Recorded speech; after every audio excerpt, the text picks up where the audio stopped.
1914. The great powers of Europe are divided into two rival alliances, the Triple Entente, France, Britain, and Russia, united by fear and suspicion of Germany, Europe's new strongest power.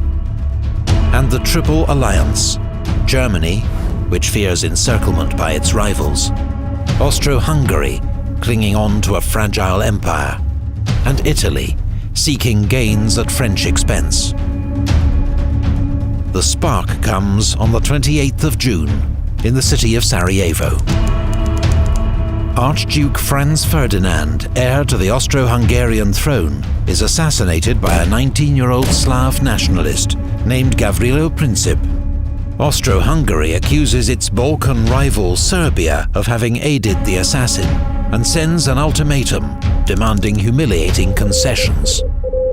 Serbia rejects the ultimatum, and Austro-Hungary declares war. Within hours, Austrian forces are shelling Belgrade. The Russian Tsar, Nicholas II, feels honor-bound to defend Serbia, a fellow Slav nation, and orders the Russian army to mobilize. German Emperor Wilhelm II has promised his support to Austro-Hungary. He and his generals see conflict with Russia as inevitable, and the sooner the better, as Russian strength grows year on year. Russian mobilization is used to justify German mobilization, followed by a declaration of war on Russia. Germany knows war with Russia means war with Russia's ally, France. It has developed the Schlieffen Plan to meet this threat of a war on two fronts. First, its armies will advance rapidly through neutral Belgium to encircle and destroy French armies near Paris and win a quick victory. Then its forces can move east to deal with Russia, whose huge army will take much longer to mobilize. And so Germany declares war on France. 6 million men are now marching to war across Europe.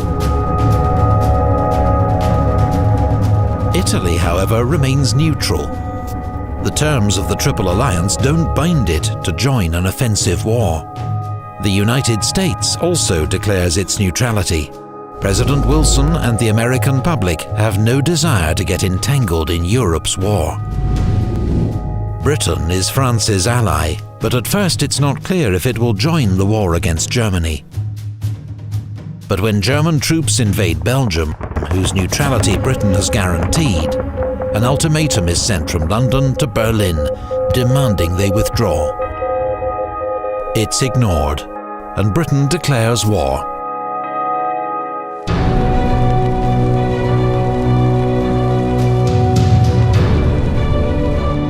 A British expeditionary force lands in France, while the German invasion is held up for crucial days by Belgian resistance at the fortress city of Liège. German troops commit several massacres against Belgian civilians. The atrocities are inflated by Allied propaganda and help turn public opinion in neutral countries against Germany. France, unaware of Germany's great encircling attack, launches Plan 17, an offensive into German territory.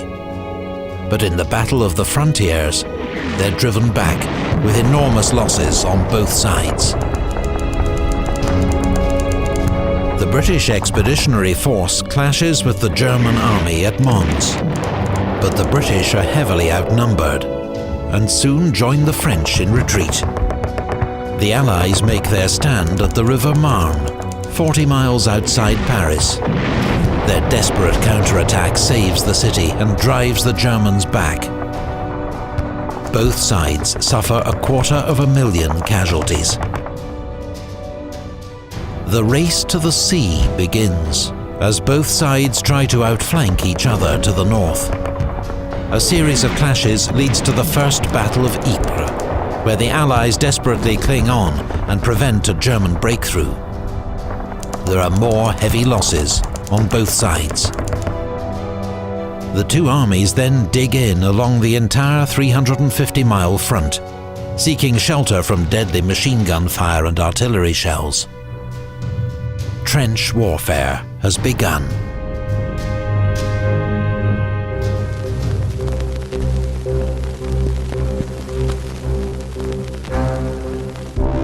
British warships win the first naval battle of the war at Heligoland Bight, sinking 3 German cruisers.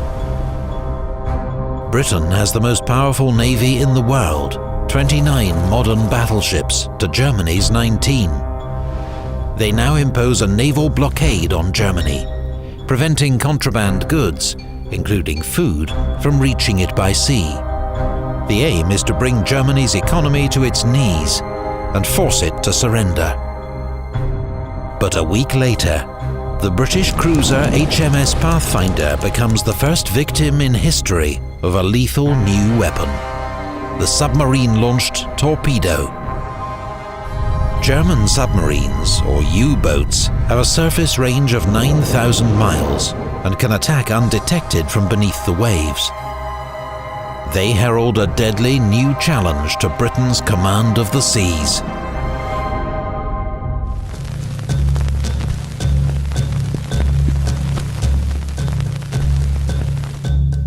On the Eastern Front, Russian armies invade East Prussia, but they blunder into disaster at the Battle of Tannenberg, where General von Hindenburg and his Chief of Staff, Erich Ludendorff, mastermind a brilliant German victory, taking 90,000 prisoners and destroying an entire Russian army. The Russians contribute to their own defeat by transmitting uncoded wireless messages. A second massive German victory at Masurian Lakes forces the Russians into retreat. In just 6 weeks, the Russian army suffers nearly 1/3 casualties. Meanwhile, Austro-Hungary's invasion of Serbia suffers a humiliating reverse at the Battle of Tser. Austro-Hungary's offensive against Russia also ends in disaster and retreat, with the loss of more than 300,000 men. The fortress town of Przemysl is cut off and besieged by the Russians. The Germans are forced to come to the rescue, launching a diversionary attack towards Warsaw. It leads to weeks of brutal winter fighting around the Polish city of Łódź, but there is no clear winner. Meanwhile, the Turkish Ottoman Empire has joined the Central Powers, declaring war on its old enemy, Russia. Turkish warships bombard the Russian ports of Odessa and Sevastopol, while in the Caucasus, Russian troops cross the Turkish frontier.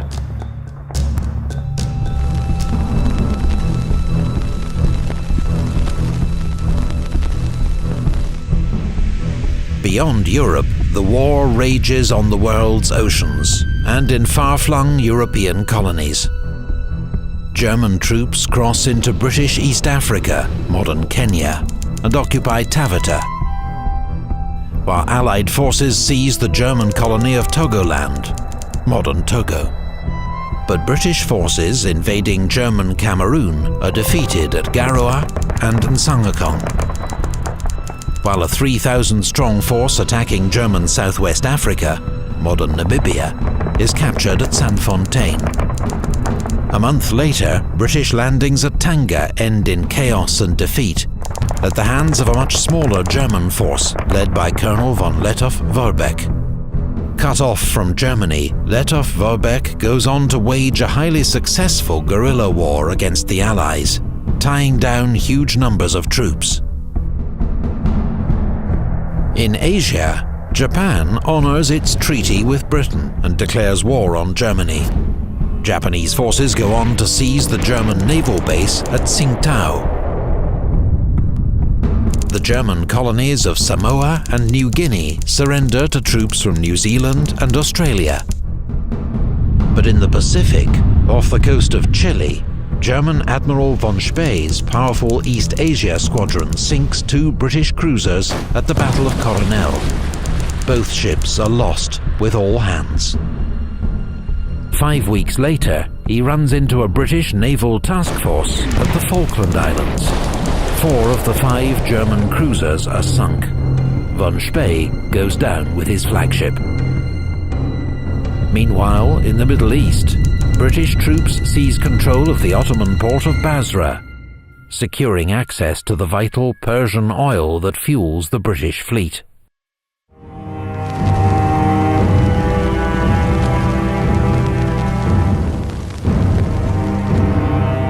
that winter, Austrian troops finally capture Belgrade. But the Serbs then counterattack and drive them back once more. The fighting in Serbia has already cost around 200,000 casualties on each side. In the North Sea, German warships mount a hit-and-run raid against English coastal towns, shelling Hartlepool, Whitby and Scarborough, and killing more than 100 civilians. On the Western Front, the French launched their first major offensive against the German lines. But the First Battle of Champagne leads to small gains at a cost of 90,000 casualties.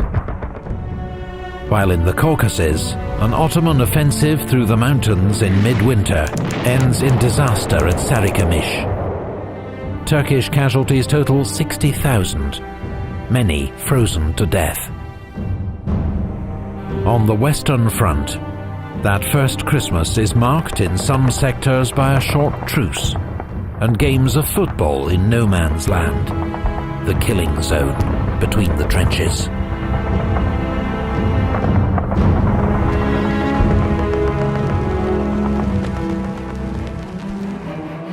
January 1915. World War I is just 5 months old, and already around 1 million soldiers have fallen. A war that began in the Balkans has engulfed much of the world. The Central Powers, Germany, Austria-Hungary, and the Ottoman Empire, fight the Allies, Britain, France, Russia, Serbia and Montenegro, Belgium, and Japan. In Poland and the Baltic, the Russian army has suffered a string of massive defeats, but continues to battle German and Austro-Hungarian forces. Austro-Hungarian troops have also suffered huge losses and are humiliated by their failure to defeat Serbia. In the Caucasus Mountains, Russian and Ottoman forces fight each other in freezing winter conditions. While on the Western Front, French, British and Belgian troops are dug in facing the Germans, in trenches stretching from the English Channel to Switzerland.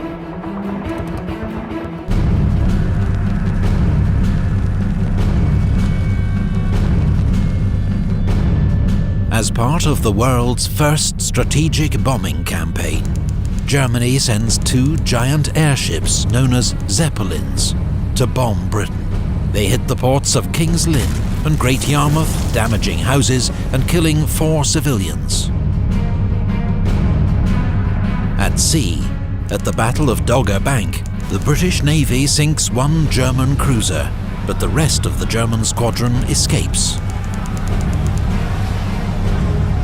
Command of the seas has allowed Britain to impose a naval blockade of Germany, preventing vital supplies, including food, from reaching the country by sea. Germany now retaliates with its own blockade. It declares the waters around the British Isles to be a war zone, where its U-boats will attack Allied merchant ships without warning. Britain relies on imported food to feed its population. Germany plans to starve her into surrender. On the Eastern Front, German Field Marshal von Hindenburg launches a winter offensive and inflicts another massive defeat on the Russian army at the Second Battle of Masurian Lakes. The Russians lose up to 200,000 men, half of them surrendering amid freezing winter conditions. The Russians have more success against Austria-Hungary. The city of Przemysl falls after a 4-month siege, netting the Russians 100,000 prisoners. Austria-Hungary's total losses now reach 2 million. Meanwhile, the British and French send warships to the Dardanelles to threaten Constantinople, capital of the Turkish Ottoman Empire. They believe a show of force will quickly cause Turkey to surrender. They bombard Turkish shore forts in the narrow straits, but 3 battleships are sunk by mines and 3 more damaged. The attack is called off.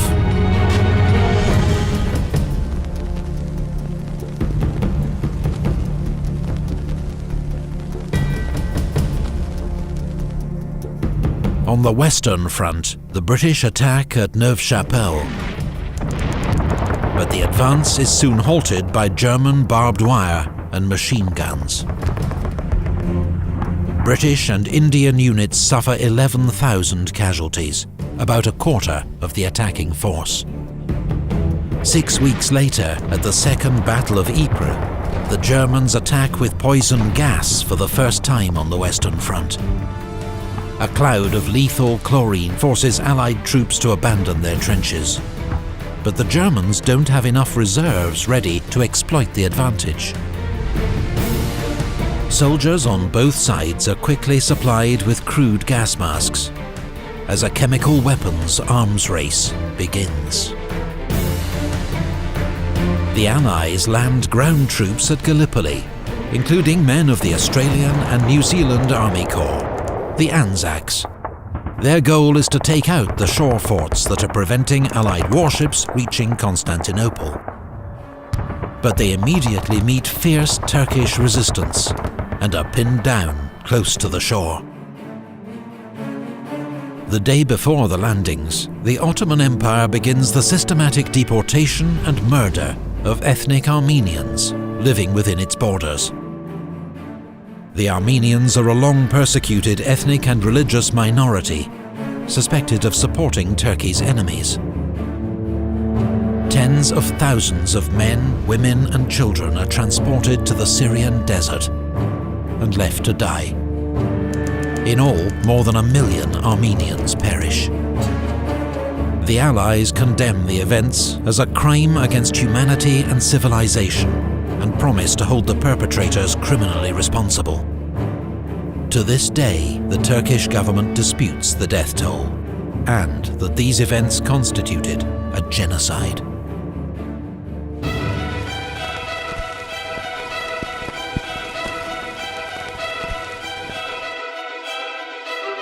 On the Eastern Front, a joint German-Austro-Hungarian offensive in Galicia breaks through Russian defences, recapturing Przemysl and taking 100,000 prisoners.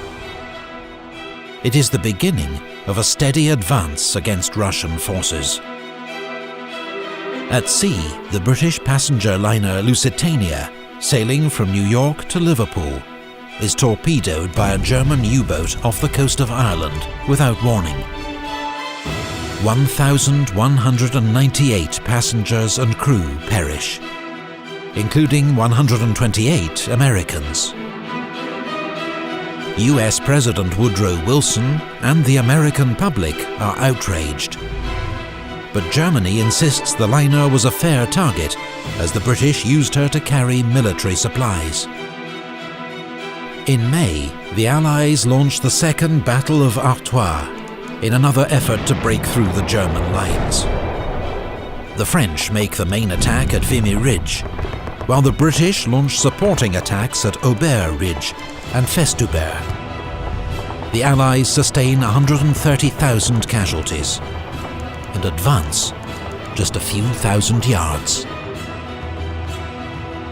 That summer, above the Western Front, the Fokker Eindecker helps Germany win control of the air. It's one of the first aircraft with a machine gun able to fire forward through its propeller, thanks to a new invention known as interrupter gear. Allied aircraft losses mount rapidly in what becomes known as the Fokker Scourge.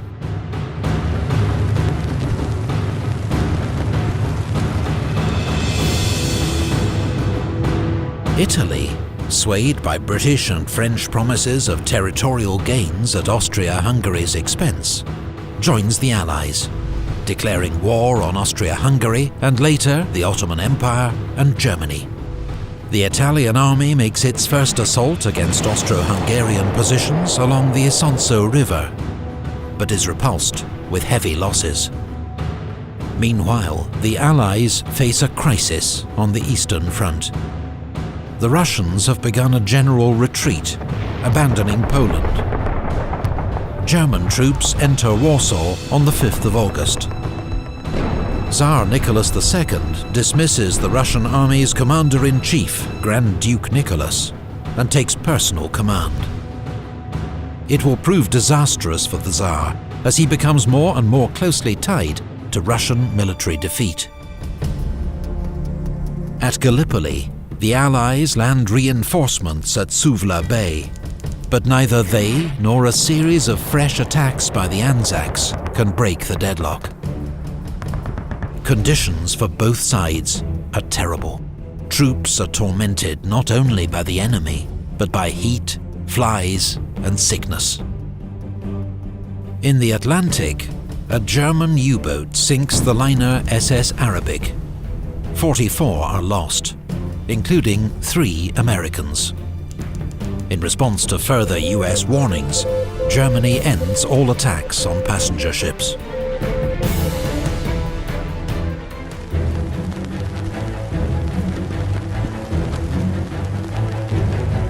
On the Western Front, the Allies mount their biggest offensive of the war so far, designed to smash through the front and take pressure off their beleaguered Russian ally. The French attack in the Third Battle of Artois and Second Battle of Champagne. The British, with the help of poison gas, attack at Loos. Despite initial gains, the attacks soon get bogged down, with enormous losses on all sides.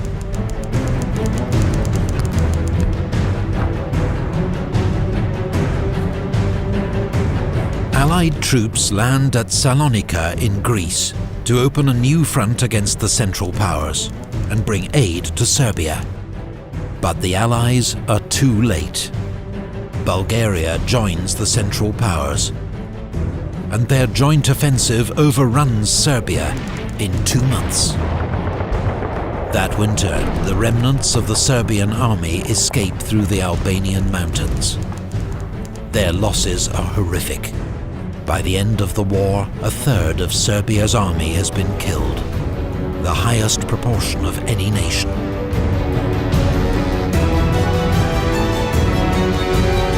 Fierce fighting continues on the Italian front, as Italian troops launch the third and fourth battles of the Isonzo. Austro-Hungarian forces, though outnumbered, are dug in on the high ground and impossible to dislodge.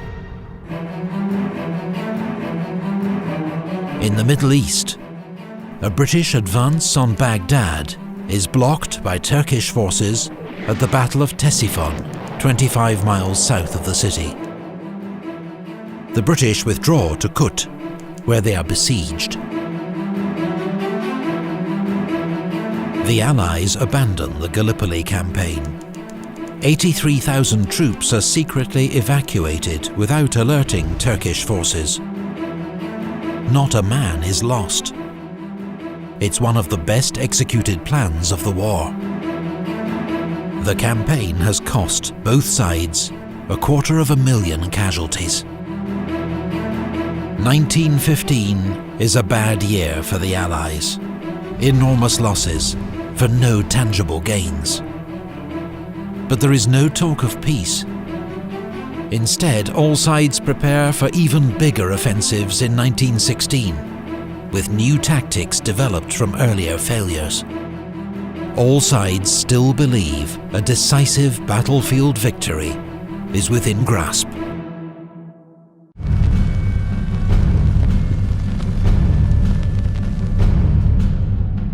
World War I was supposed to have been a short and glorious war.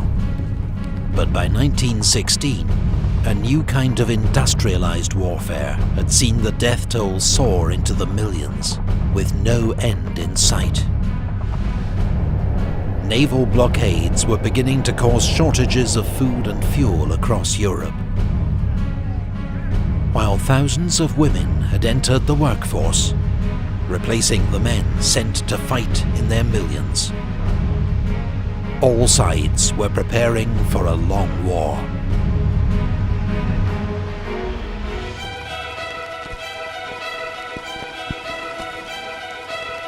The war has raged for a year and a half as the Allies continue to battle the Central Powers, recently joined by Bulgaria. At sea, the British maintain their naval blockade of Germany, preventing the import of food and other vital raw materials. Germany has retaliated with a U-boat blockade of Britain, but has to limit its attacks to avoid provoking the neutral USA, whose citizens have already been caught in the crossfire.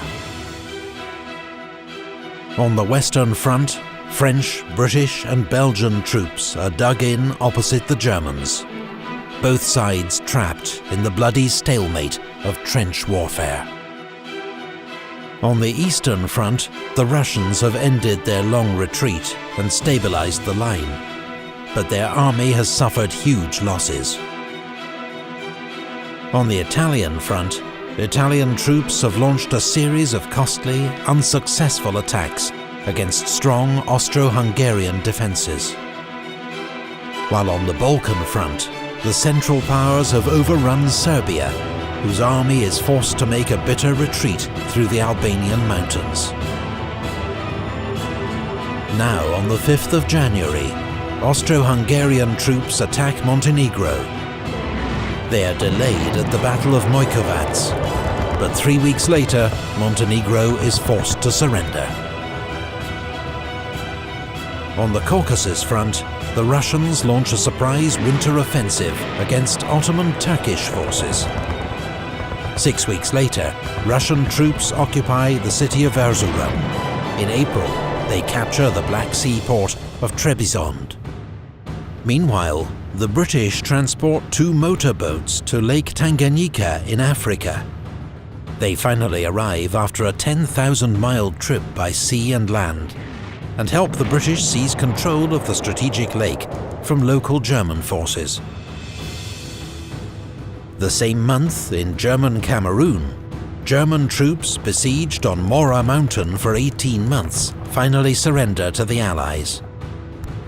It marks the end of the Cameroon campaign.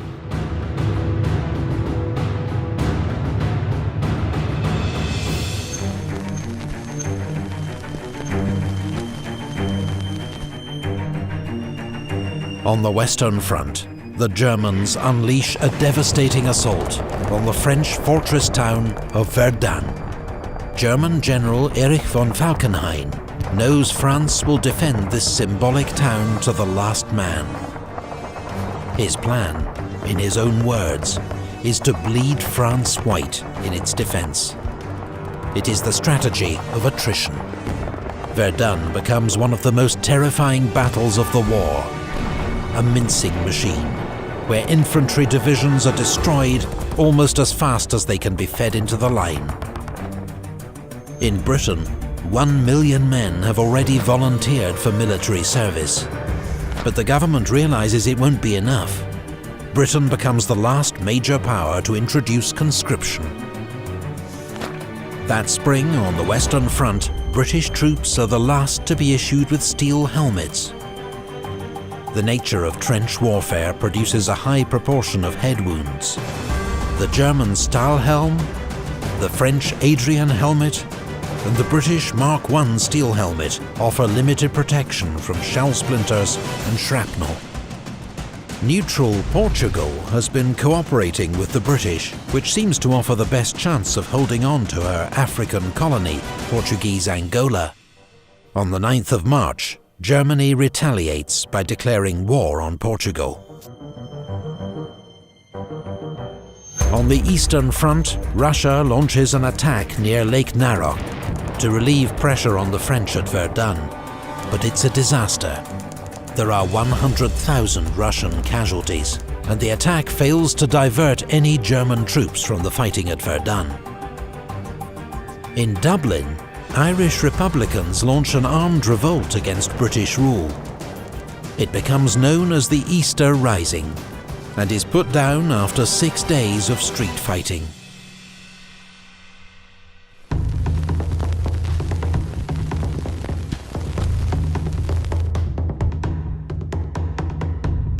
In the Middle East, after a 5-month siege, British forces at Kut surrender. General Townsend leads 9,000 British and Indian soldiers into captivity. About half later die from starvation or disease. Britain wants Arab support in its fight against the Ottoman Empire. so it's promised Arab leaders an independent Arab state after the war. But now, Britain and France secretly sign the Sykes-Picot Agreement, planning after the war to divide the Middle East into British and French zones of control. Unaware of this deal, Hussein bin Ali, Sharif of Mecca, leads the Arabs in revolt against Turkish Ottoman rule. In the Battle of Mecca, his forces seize control of the Holy City. On the Italian front, Austro-Hungarian forces launch a surprise attack at Asiago. Italian defences give way. Austro-Hungarian troops are poised to break through into northern Italy. That month in the North Sea, the German High Seas Fleet clashes with the British Grand Fleet at the Battle of Jutland. In the only major naval battle of the war, the British suffer heavier losses, but claim victory as the German fleet withdraws and does not re-emerge from its base for the rest of the war.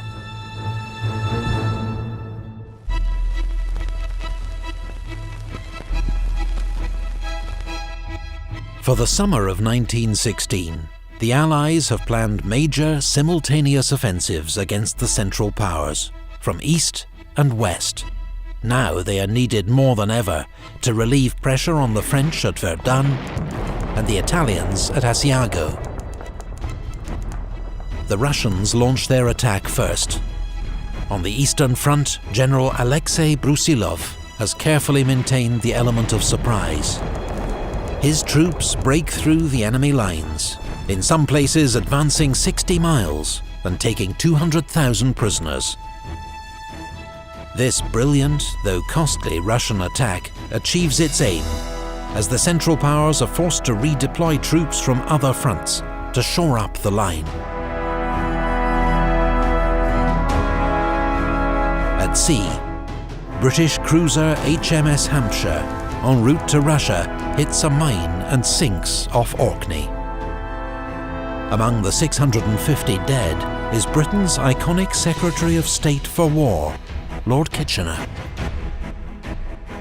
3 days later in the Adriatic, Italian troopship Principe Umberto is sunk by a German submarine.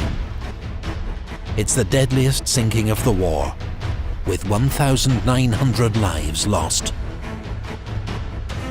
On the Western Front, Britain and France launched their major summer offensive, the Battle of the Somme. Hopes are high for a breakthrough, but the first day is a disaster. A long Allied artillery bombardment fails to knock out German defences, and waves of British infantry are cut down by machine gun fire as they advance into no man's land.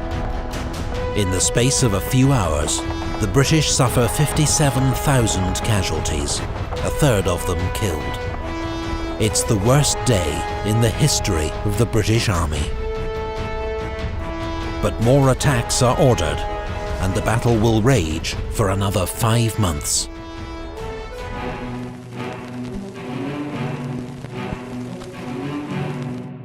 Encouraged by the Russian advance, Romania joins the Allies.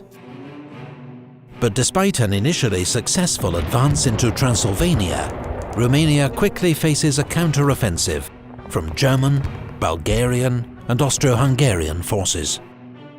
The Allied force at Salonika tries to support Romania by launching their own offensive towards Monastir.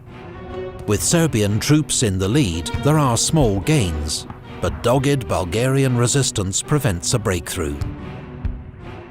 On the Western Front, General von Falkenhayn finally calls off the attack at Verdun. The French army has honoured their commander General Nivelle's promise. Ils ne passeront pas. They shall not pass. But victory comes at a terrible price. 365,000 casualties. The Germans lose almost as many. Verdun remains one of the bloodiest battles in human history. For his defeat at Verdun, Falkenhayn is sacked, and Germany's heroes of the Eastern Front, von Hindenburg and Ludendorff, take command in the west. Meanwhile, the Battle of the Somme continues. Near the village of Flers, the British introduce a new weapon they hope can break the deadlock of the trenches. It is called the tank. But despite some small successes, the first tanks are too few in number and too prone to mechanical failure to make any real impact. On the Eastern Front, Russia's Brusilov offensive comes to an end. Casualty estimates vary wildly, but it's clear both sides have suffered catastrophic losses.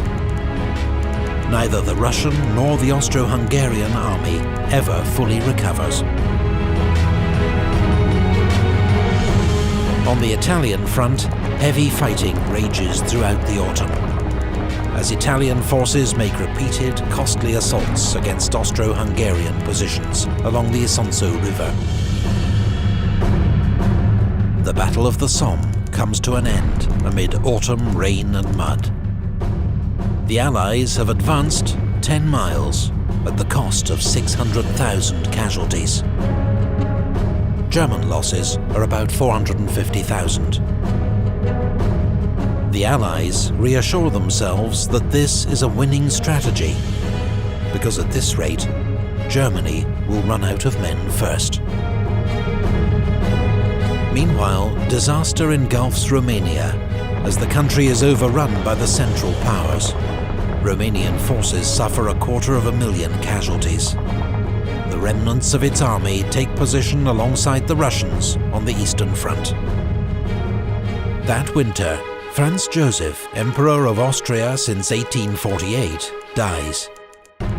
He is succeeded by Karl.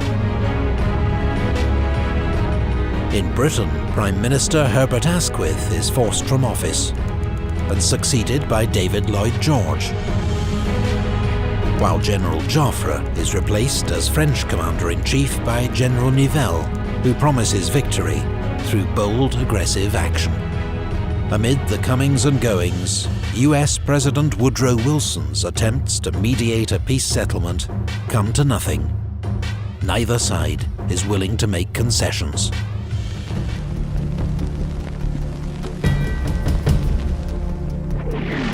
In 1916, World War I became a war of attrition.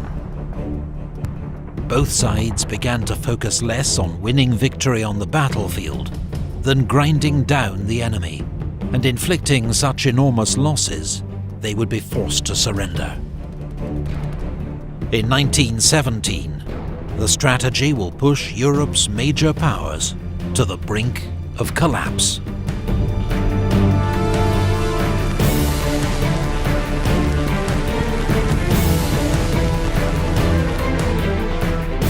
Germany knows it will lose a long war of attrition against the Allies, who have greater resources. So its leaders gamble. They resume unrestricted submarine warfare, believing their U-boats can cut off Britain's food imports by sea and starve the country into surrender within 6 months. But the new shoot-on-sight tactics mean neutral American ships will inevitably be caught in the crossfire, risking America joining the war on the Allied side. Just 2 days into the campaign, the SS Housatonic, an American steamer carrying wheat from Galveston, Texas to England, is sunk by a U-boat. The British then pass to the US government a telegram they've intercepted from German Foreign Secretary Arthur Zimmermann to the German ambassador in Mexico. Germany is encouraging Mexico to attack America if America and Germany end up at war. The so-called Zimmermann telegram puts yet more pressure on US President Wilson to declare war on Germany.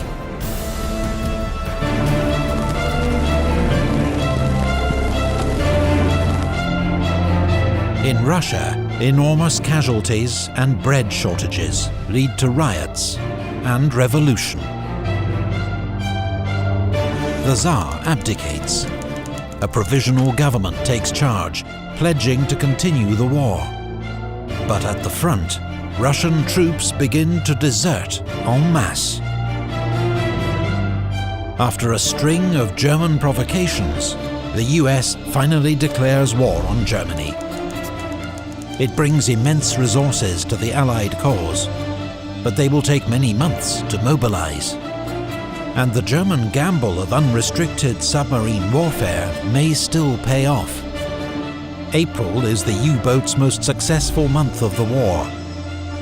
They sink 886,000 tons of Allied shipping, an average of 17 ships a day, all packed with urgently needed food and supplies.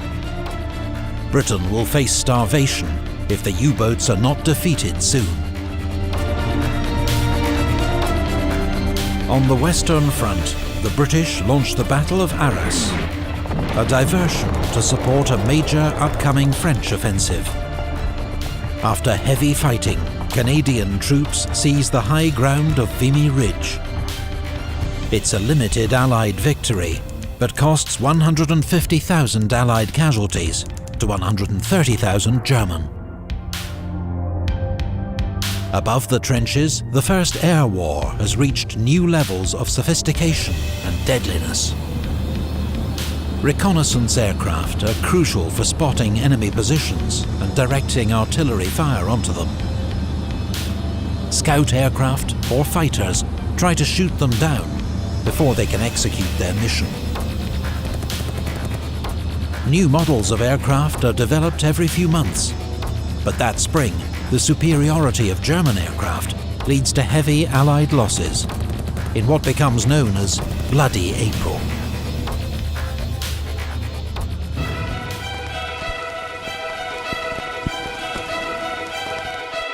Three days after the fall of Vimy Ridge, French General Robert Nivelle launches his main offensive. Expectations are high, but after initial success, the advance bogs down and casualties quickly mount on both sides.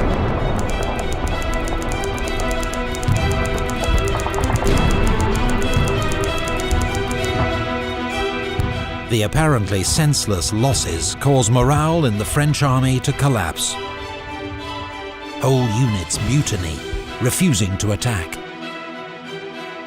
General Nivelle is sacked as French commander-in-chief and replaced by General Pétain, hero of Verdun, who promises no more suicidal attacks. That summer, at Messines Ridge, the British tunnel under the German lines and detonate 19 enormous mines under the enemy position. It's the largest man-made explosion in history to date, and paves the way to a brilliant but highly local British victory.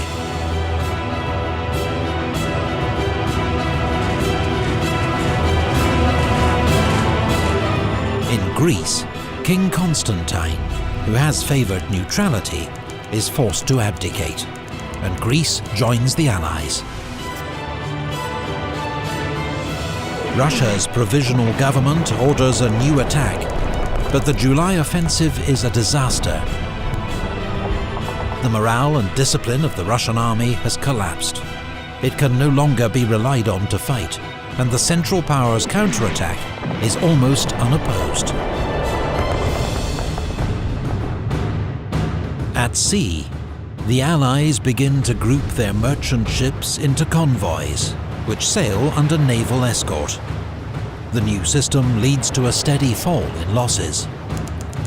The tide is turning in the U-boat war. As discontent with the war grows in Germany, the German parliament, the Reichstag, passes a peace resolution, calling for a peace of understanding and reconciliation. It's ignored by the German High Command, which now effectively rules the country as a military dictatorship. In Belgium, the British launched their major offensive of 1917, the Third Battle of Ypres. It will be remembered as Passchendaele. Heavy shelling, rain and broken irrigation channels turned the battlefield into a sea of mud. In these impossible conditions, all hopes of a breakthrough soon fade. The attack is called off after 3 months, by which point the British have suffered 240,000 casualties, the Germans 200,000.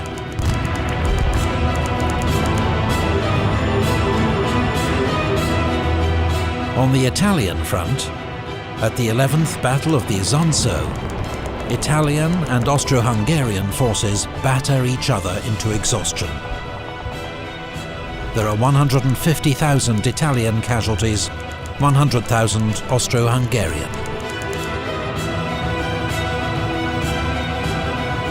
That year, 1917, the list of Allied nations grows.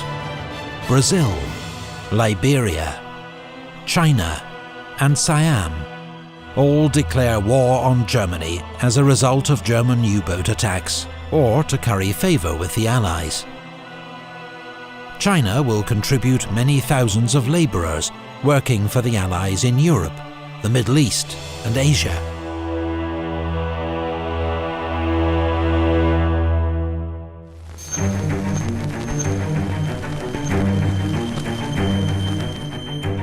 That year in the Middle East, British forces avenged their 1916 humiliation at Kut by defeating the Ottoman Turks and marching on to occupy Baghdad.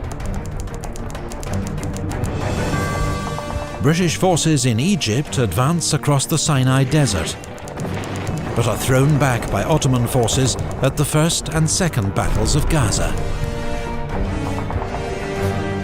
In July, Arab rebels capture the strategic Ottoman port of Aqaba. They are accompanied by a British military advisor, Captain T.E. Lawrence, better known as Lawrence of Arabia. That autumn, British Foreign Secretary Arthur Balfour issues the Balfour Declaration, expressing support for the creation of a national home for the Jews in Palestine. The aim is to rally Jewish support for the Allies, but the declaration contradicts existing pledges to Arab leaders.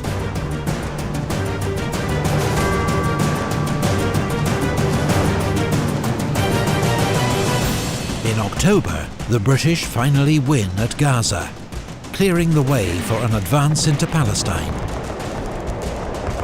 6 weeks later, General Allenby leads British troops into Jerusalem, ending 400 years of Ottoman rule.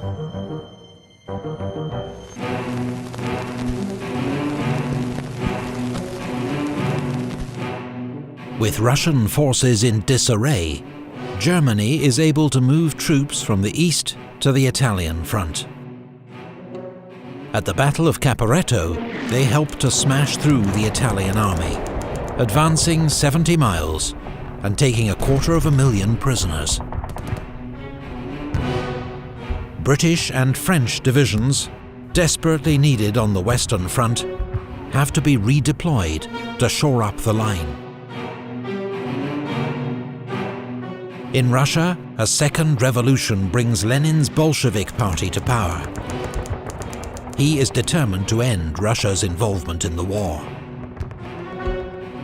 In France, Georges Clemenceau becomes Prime Minister. Nicknamed the Tiger, he promises total war and total victory. But for the Allies in late 1917, final victory looks uncertain. Russia has stopped fighting. French armies are recovering from mutiny. The Italian front has almost collapsed, and American reinforcements still seem a long way off. For the time being, the British are the only effective Allied force in the field. So the British attack at Cambrai with the first major tank assault in history. On the first day, nearly 400 tanks spearhead an advance of several miles through German defences. But then the tanks break down or are knocked out. The Germans rush in reinforcements, and the gains are lost.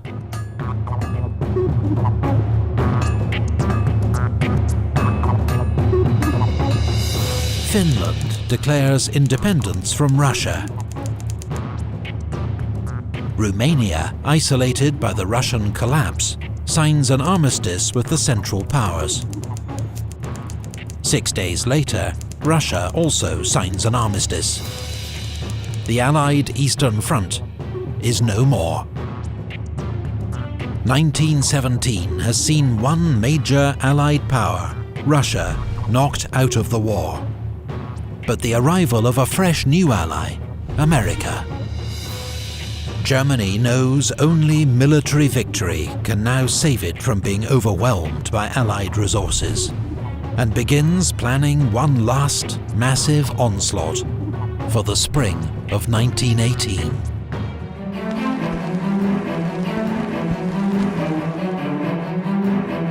After 3.5 years of war, the Allies are in crisis. Russia has been rocked by revolution, and its new Bolshevik government has signed an armistice with the Central Powers.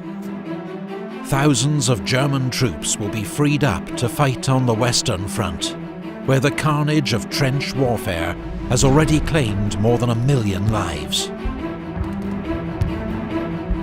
But Germany is also desperate.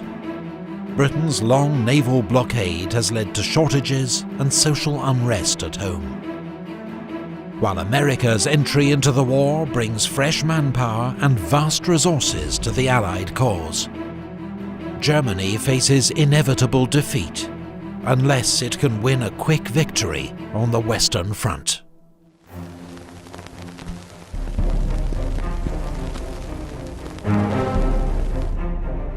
US President Wilson announces his 14 points. They outline his vision for a post-war world, including an end to secret treaties, a reduction in the size of armed forces, self-determination for the people of the Austro-Hungarian Empire, and an international organization to settle future disputes. But most European leaders dismiss his ideas as wishful thinking. At Brest-Litovsk, Bolshevik Russia signs a peace treaty with the Central Powers. Russia gives up vast amounts of territory in exchange for peace. 500,000 German troops can now be redeployed from the east to the Western Front, where German General Erich Ludendorff plans an all-out, last-ditch offensive to win the war. Ludendorff's spring offensive catches the Allies off guard. German stormtroopers, using new infiltration tactics, help to overwhelm the British Fifth Army, which is soon in full retreat. The German advance threatens to split the British and French armies, with disastrous consequences. So French General Ferdinand Foch is appointed Supreme Commander of Allied forces to coordinate strategy. Outside Amiens, British and Australian troops improvise a defence and finally halt the German advance. The German offensive switches to the north, targeting the Channel ports. But the British inflict heavy losses on the Germans and prevent a breakthrough.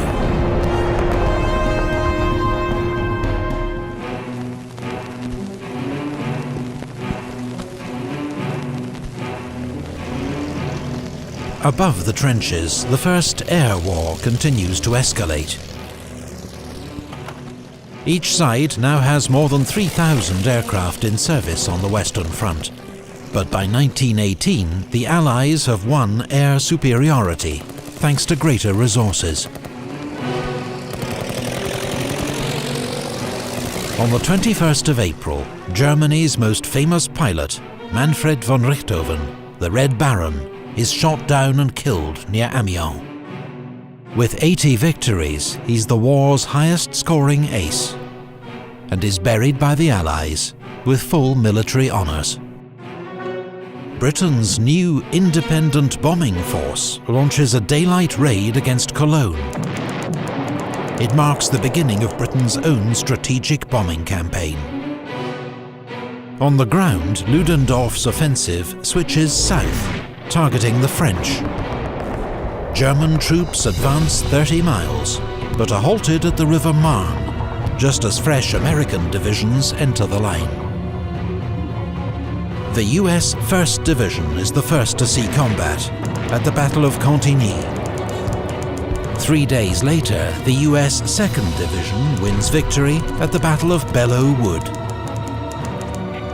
By now, there are nearly 1 million American soldiers in France, with 10,000 more arriving every day. The fourth phase of the German offensive leads to a 9-mile advance, but is finally halted by a French counterattack.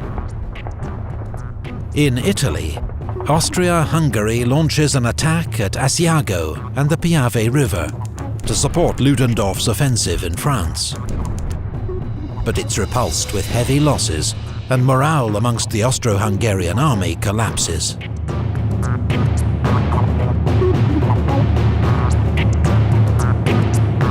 British and French troops land at Murmansk in northern Russia. It's the beginning of Allied intervention in Russia's civil war, on the side of so-called white or anti-Bolshevik forces. On the Western Front, the Germans' final attack is defeated in the Second Battle of the Marne. Ludendorff's offensive has cost the Germans more than 600,000 casualties and has failed to make a decisive breakthrough. Germany's final gamble has failed.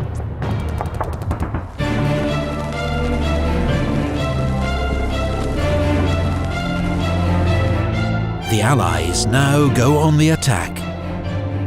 At the Battle of Amiens, British, Australian, Canadian and French troops, supported by tanks and aircraft, advance 7 miles in a single day. General Ludendorff calls the 8th of August the Black Day of the German army. German troops are exhausted, hungry and demoralized, and begin to surrender in their thousands. The Battle of Amiens begins the Allies' 100 Days Offensive. Trench warfare is over. The Germans are in full retreat.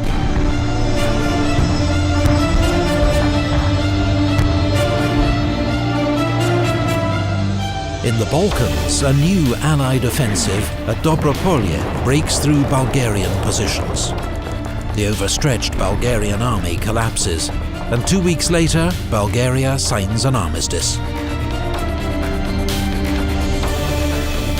In the Middle East, British-led forces defeat the Turks at the Battle of Megiddo, taking 25,000 prisoners. Allied troops soon occupy Damascus and Aleppo. On the Western Front, Marshal Foch orders a general attack. British, French and American armies reach the Hindenburg Line, a line of reinforced German defences, and break through.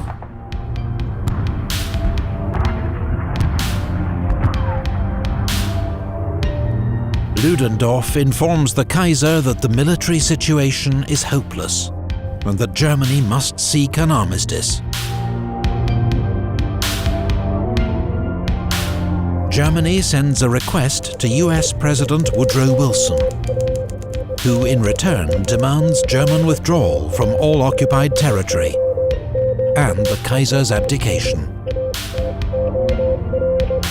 On the Italian front, the Allies deliver the final blow to Austria-Hungary at the Battle of Vittorio Veneto. The Austro-Hungarian army disintegrates, and 300,000 prisoners are taken.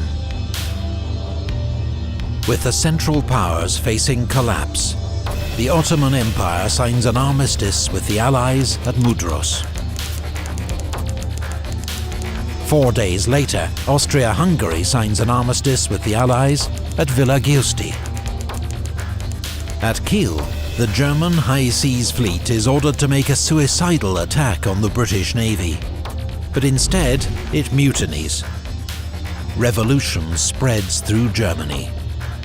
The Kaiser abdicates, and a German Republic is proclaimed. On the 11th of November 1918, a German delegation signs an armistice with the Allies inside Marshal Foch's railway carriage at Compiègne. It comes into force at 11 AM, but fighting continues until the last moment. American Private Henry Gunter is killed, charging a German machine gun at 10:59. He is thought to be the last soldier killed during World War I. 3 days later, in East Africa, German General von Lettow-Vorbeck surrenders his army on the Chambezi River.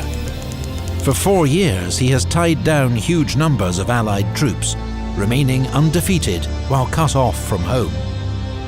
He is still considered one of history's greatest guerrilla leaders.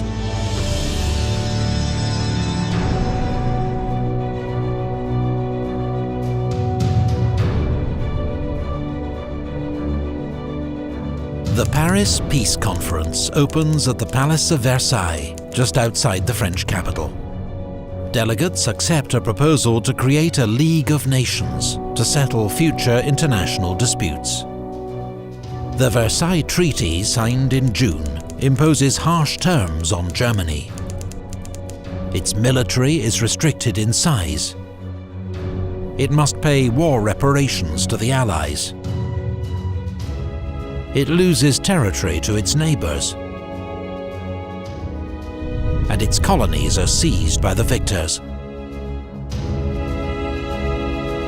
Germany must also accept responsibility for the war in a war guilt clause, a source of lasting resentment in Germany.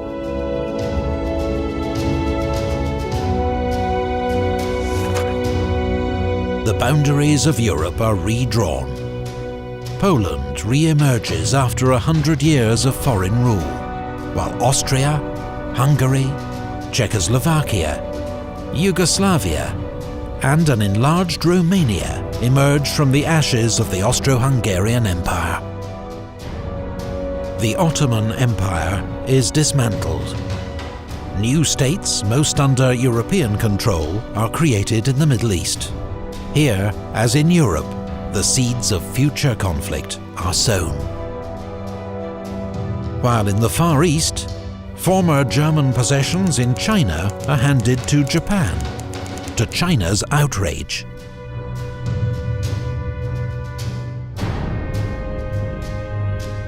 World War I claimed the lives of 9.5 million soldiers. 1 in 8 of those who fought. 21 million more were wounded. 7 million civilians also lost their lives. Huge areas of Europe were left devastated. Old empires vanished. New states were born.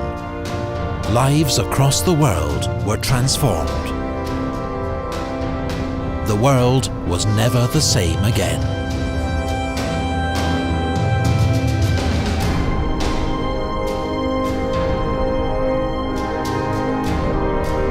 If you enjoyed this video, please remember to like it and subscribe to the channel. And find out how you can help us make more videos at our Patreon page.